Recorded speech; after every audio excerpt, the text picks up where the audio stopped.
¿Sabías que hubo un papa acusado de asesinato, que otro vendió el papado, que algunos, sí, algunos de los hombres que ocuparon la silla de Pedro protagonizaron escándalos que parecen sacados de una serie de televisión? Y sin embargo, si eso es cierto, ¿por qué sigo siendo católico? Y más importante todavía, porque estos hechos no destruyen el papado. Lo que vas a descubrir hoy, pues podría cambiar completamente tu forma de ver la historia de la iglesia, porque, pues a pesar de todo, aquí estamos, 2000 años después. Sí, la iglesia católica sigue existiendo y eso, pues plantea una pregunta incómoda. Si los papas fueron tan corruptos, ¿por qué la iglesia no desapareció? Bueno, muchos protestantes creen que mencionar los escándalos de algunos papas, pues destruyen el papado. Hoy, pues voy a mostrarte algo sorprendente porque, pues esos escándalos no destruyen el argumento católico. Al contrario, pues podrían reforzarlo. Bueno, pues seamos honestos, cuando alguien quiere atacar el catolicismo. Bueno, tarde o temprano aparece esta acusación. Algunos pues me dicen, ¿cómo puedes creer en el papado si hubo papas de corruptos? Y no hablamos de errores pequeños, hablamos de hombres acusados de inmoralidad, corrupción, abusos de poder, escándalos públicos. Bueno, para muchas personas pues parece un argumento definitivo. La lógica pues parece simple. Si hubo papas malos, pues entonces el papado pues debe ser falso. Y si el papado es falso, pues la iglesia católica tampoco puede ser la iglesia fundada por Cristo. Parece contundente, ¿no? Parece irrefutable, pero tiene un problema enorme. Sí, porque parte de una premisa que Jesús nunca prometió. Aquí aparece la confusión principal. Muchas personas creen pues que la iglesia enseña que el papa pues no puede pecar. Eso jamás ha sido doctrina católica. La iglesia nunca enseñó que los papas fueran impecables. La infalibilidad no significa perfección moral, no significa santidad automática, no significa que el Papa pues sea incapaz de cometer pecados. La infalibilidad significa pues algo mucho más limitado, ¿sí? Que cuando el Papa define solemnemente una doctrina de fe o moral para toda la iglesia. Cristo protege a la iglesia del error, nada más y nada menos. Los críticos pues suelen atacar algo que la iglesia pues ni siquiera afirma, porque pues demostrar que un papa pecó no demuestra que la doctrina católica sea falsa. Pedro mismo negó 3 veces a Cristo, sí, y sin embargo pues Jesús le entregó las llaves en Mateo 16, 19, lo dice claro. Él conocía perfectamente las debilidades humanas y aún así, pues, fundó una iglesia sobre hombres. Ahora bien, una vez aclarado esto, pues conozcamos algunos de los peores papas de la historia. Y prepárate porque, pues, algunos casos son peores de lo que te imaginas. Bueno, empecemos con Juan 12. Fue elegido papa siendo extremadamente joven. Las fuentes históricas que investigué, pues describen una vida llena de excesos. Sus enemigos, pues lo acusan de conductas escandalosas, de convertir el palacio de Letrán en un lugar indigno para la sede de Pedro. Incluso, pues, algunos cronistas medievales, pues lo presentan como uno de los peores pontífices de la historia.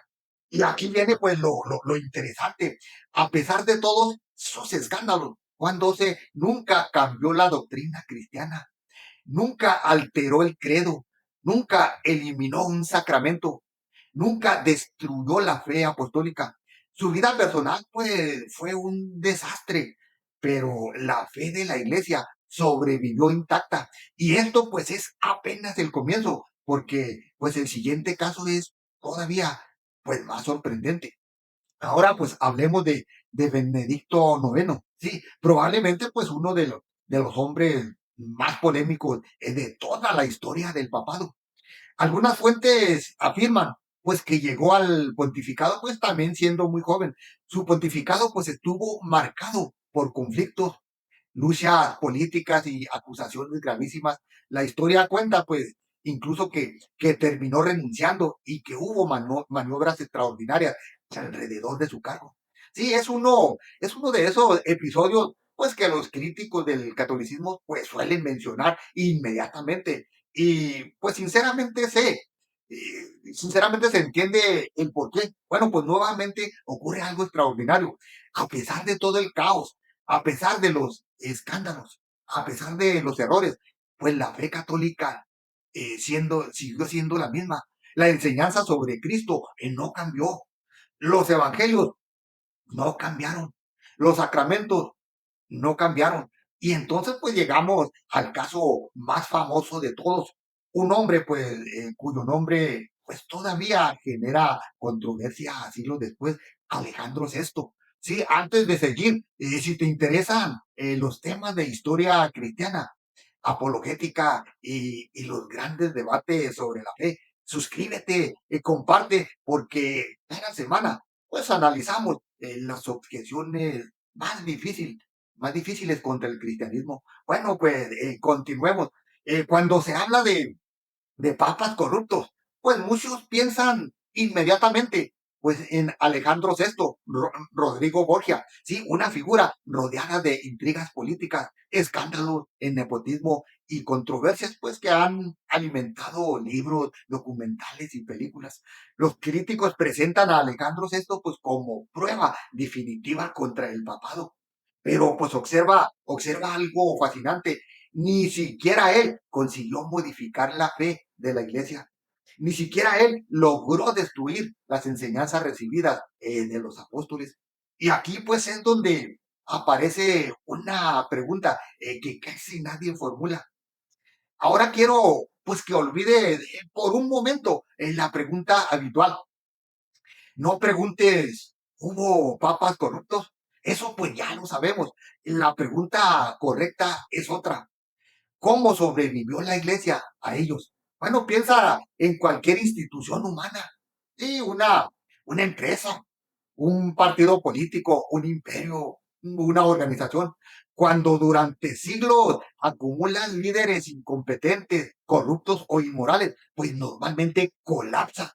Bueno, sin embargo, en la Iglesia Católica atravesó persecuciones, cismas, guerras, herejías, papados desastrosos y sigue aquí, pues, los críticos pues suelen presentar la existencia de papas corruptos pues como una refutación, pero pues podría interpretarse exactamente al revés, sí, como evidencia pues de que la iglesia no depende exclusivamente de la virtud de sus líderes, porque si dependiera únicamente de ellos, la institución pues habría desaparecido hace mucho tiempo.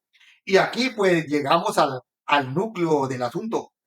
Muchas veces el problema, pues, no son realmente los papas corruptos. El problema, pues, es la idea de una autoridad visible, ¿sí? Porque, pues, todos entendemos que pueden existir jueces corruptos sin que desaparezca la justicia, médicos corruptos sin que desaparezca la medicina, profesores corruptos sin que desaparezca en la educación. Entonces la existencia pues de un papa pecador no responde automáticamente a la pregunta sobre si Cristo fundó o no una iglesia visible. Sí, son dos cuestiones distintas y confundirlas pues es precisamente el error que suele cometerse. Lo sorprendente no es que existieran papas pecadores, lo sorprendente es que ni siquiera ellos pudieron destruir la iglesia. Durante 2000 años, pues han pasado santos, mártires, genios, pecadores, hombres extraordinarios y hombres profundamente defectuosos, pero pues la iglesia continúa proclamando el mismo evangelio. Quizás el verdadero milagro del papado, pues no sea que haya tenido grandes santos. Quizás el verdadero milagro sea que sobrevivió incluso a sus peores ocupantes, porque la iglesia no sobrevive porque los hombres pues sean perfectos. Sobrevive porque Cristo cumple sus promesas. Como dice en Mateo 16:28, que las puertas del infierno no la podrán vencer. Y esa pues es una afirmación que merece ser considerada seriamente. Si este video te ayudó, pues suscríbete, comparte, ayúdame a difundir la verdad de la fe católica, porque pues aquí estudiamos Biblia, historia y apologética católica con profundidad. Hermanito, recuerda, ponte vivo para que no te engañe ningún grupo protestante. El Señor te bendiga.